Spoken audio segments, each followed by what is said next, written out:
Au nom du Père, du Fils et du Saint-Esprit. Amen. Amen. Mes très chers frères et sœurs, quelle grande joie de se retrouver une année de plus pour cette messe à la lueur des chandelles en l'honneur de la Vierge Marie. C'est une très ancienne tradition de célébrer la messe aux chandelles.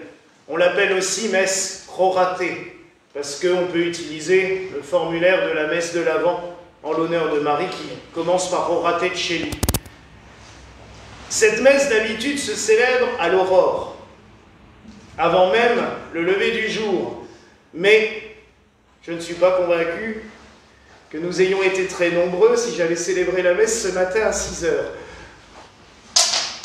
Donc il est plus sympathique de se retrouver un samedi soir dans cette ambiance déjà qui nous annonce le grand événement que nous célébrerons dans 15 jours, mais aussi dans une ambiance un peu plus festive.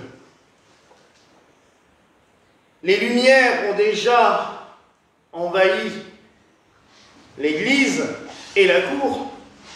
Vous aurez remarqué, pour ceux qui viennent pour la première fois, qu'on aime bien les décorations de Noël ici. Si vous ne l'aviez pas remarqué, il faut dire qu'on est un peu deux fous à aimer ça, donc on en rajoute chaque année l'un à l'autre. Mais tout cela a un sens aussi très spirituel. Célébrer la lumière en ce temps où les ténèbres, tant par le temps que par la saison, puisqu'il fait nuit très tôt, mais aussi en ce temps où notre monde sombre joyeusement dans tout ce qu'il y a de plus ténébreux, et souvent même par choix. C'est assez impressionnant comment, quand on a le choix entre la lumière et les ténèbres, on préfère choisir les ténèbres. En revanche, nous célébrons aujourd'hui une qui a fait tout le contraire, Marie. Alors oui, elle a été préparée à cela, on l'a vu hier soir avec la fête de l'Immaculée Conception, mais, n'empêche, parmi toutes les douleurs, les souffrances, les tristesses qu'elle a pu vivre, et Dieu sait à quel point elle a vécu ce qu'il y avait de plus horrible à vivre, elle a gardé cette lumière, cette espérance. C'est même elle qui a transmis l'espérance aux disciples. Après l'ascension du Christ, les disciples, on le lit dans l'Évangile, vont s'enfermer dans le cénacle. Ils ont la trouille. Ils ont raison. On veut les tuer. Donc ils se planquent. Et Marie est là. L'Évangile est clair. Marie reste avec eux et elle prie avec eux. Et depuis 2000 ans, Marie est un petit peu cette lumière pour tant et tant de personnes, pour tant et tant de fidèles dans le monde. J'ai entendu un prêtre cette semaine qui disait « C'est impressionnant, nos paroisses ont souvent tendance à se vider, mais les sanctuaires de la Vierge continuent à se remplir. » Et c'est vrai, j'étais rue du Bac mardi matin, j'étais époustouflé. La messe de 10h30 en pleine semaine, impossible de trouver une place assise dans une chapelle qui contient quand même plus de 800 personnes. Et c'est comme ça 3 fois par jour, puisqu'il y a 3 messes. Les gens vont vers la Vierge Marie. Ils vont se réfugier auprès d'elle. Parce qu'elle a cette espérance, elle tient cette lumière. Puis elle a tenu dans ses bras, et elle a même porté en elle la plus belle des lumières, notre Seigneur Jésus-Christ. Parce que si nous allumons toutes ces lampes dehors, si nous faisons un sapin gigantesque, si nous allumons toutes ces lumières dans l'église, c'est pas pour nous, c'est pas pour se faire plaisir, même si ça nous fait plaisir, mais c'est avant tout pour célébrer celui même qui est la lumière du monde, celui qui, à Bethléem, il y a 2000 ans, a jailli dans la grotte. Cette lumière que nous célébrerons encore plus fort dans la nuit de Noël.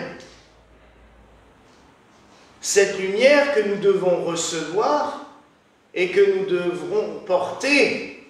Et c'est tout le symbole de la procession aux flambeaux que nous ferons à la fin.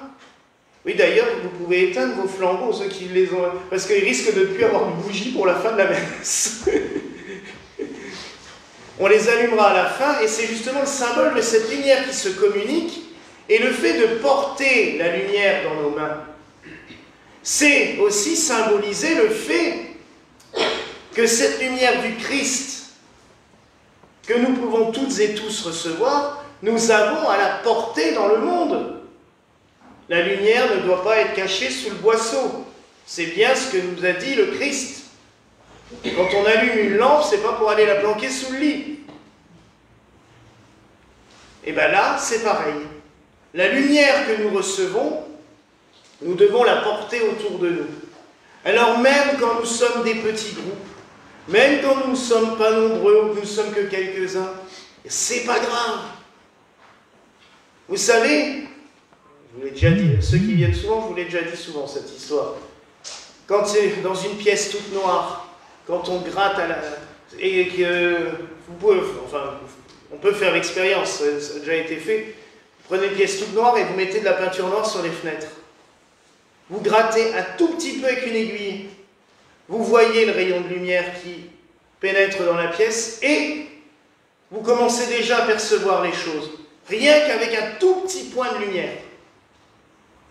Donc, chacun d'entre nous, on peut être ces petits points de lumière et la communiquer autour de nous.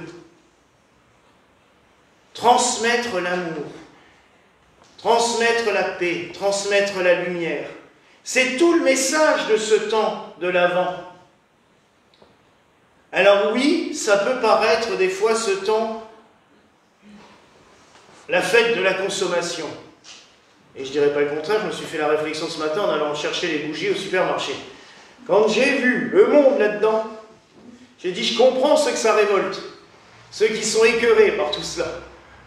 Mais d'un autre côté, il faut bien qu'il y ait des gens qui vivent aussi. Bon. Mais c'est vrai que j'ai compris la révolte de certains quand je voyais les chariots se remplir là. Mais il faut bien vivre. Mais il faut penser surtout que cette fête, que ces fêtes, puisque tout le mois de décembre est envahi de fêtes, entre Saint-Nicolas, la fête de l'Immaculée Conception, le temps de Noël, le Nouvel An, toutes ces fêtes, c'est pour nous rappeler notre Seigneur et Sauveur. C'est pour se rappeler que nous ne sommes pas seuls dans ce monde, dans nos vies. Que même si nos vies peuvent nous paraître des fois bien tristounettes ou ternes, il y en a un qui vient nous donner un peu de sel là-dedans. C'est le Christ. S'abandonner au Christ comme l'a fait la Vierge Marie. La Vierge Marie s'est laissée guider par Dieu. Vous allez me dire, oui, ce n'était pas toujours très drôle. On est d'accord. Mais le Christ n'est pas là pour empêcher la souffrance, pour empêcher les épreuves. Il est là pour nous aider à les surmonter. Et ça, pour moi, c'est ce qu'il y a de plus beau. C'est que dans nos vies de tous les jours, il ne faut pas des gens qui vont commencer à vous promettre « tout va bien, tout ira mieux ». Oui, ça va s'améliorer, la vie s'améliore, mais il y aura toujours des petites épreuves, il y aura toujours des contrariétés, il y aura toujours des choses qu'on aimerait faire et qui ne marchent pas.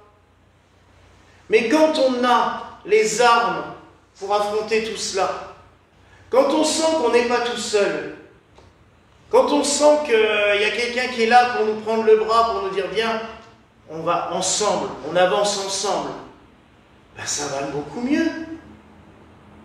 Le Seigneur Jésus-Christ nous a donné tous les outils nécessaires pour avancer, pour supporter la vie. Et c'est ça pour moi qui est le plus beau. Et je préfère ça à 100 000 autres promesses complètement ahurissantes. Marie a eu la force tout au long de sa vie de passer les différentes épreuves, de surmonter les choses. Pourquoi? Parce qu'elle avait eu le Seigneur en elle, elle l'avait porté, et elle a fait encore une chose plus belle, elle nous l'a donné. Parce que ça, sans Marie, le Christ ne devenait pas un homme parmi nous, il ne prenait pas notre nature humaine, et le plus beau des cadeaux que Dieu a pu faire à l'humanité n'aurait pas eu lieu. Donc là aussi, nous pouvons lui rendre grâce et la remercier. Alors ce soir, confions-nous à la très sainte Vierge Marie, l'Immaculée Conception, Notre-Dame de la Lumière, ou tout autre terme que nous pouvons, tout qualificatif que nous pouvons lui donner. Célébrons-la. Et comme je le disais déjà hier soir, remercions aussi le Seigneur de nous avoir fait un si beau cadeau, en nous offrant sa mère, comme une protectrice, comme une aide, comme un soutien permanent. Et célébrons dans la joie, et que cette lumière que nous recevons ce soir, nous la portions partout autour de nous. Que nous devenions nous-mêmes des chandeliers, des flambeaux, pour communiquer la lumière du Seigneur au monde. Voilà la grâce que je nous souhaite au nom du Père, du Fils et du Saint-Esprit.